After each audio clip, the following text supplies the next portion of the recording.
গ্রামের এই নির্জন গাছের নিচে বসে শিয়াল আর বানরের গোপন কথা। শুনলে অবাক হবেন। গ্রামের এক পুরনো বটগাছের নিচে বাঁশের মাচাং, সেখানে বসে আছে এক চালাক শিয়াল আর এক দুষ্টু বানর। দুজনেই আরামে বসে বিড়ি টানছে, ধোঁয়া ছেড়ে আকাশের দিকে তাকিয়ে যেন বড় কোনো দার্শনিক।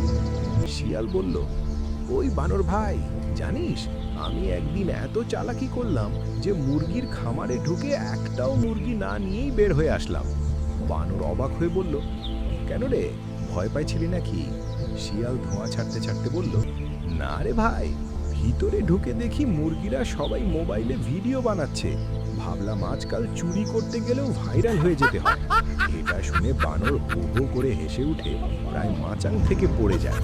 বানর বলল, তুই তো ভাই আপডেটের চোর, এখন থেকে চুরি করার আগে নেট বন্ধ করে যাস।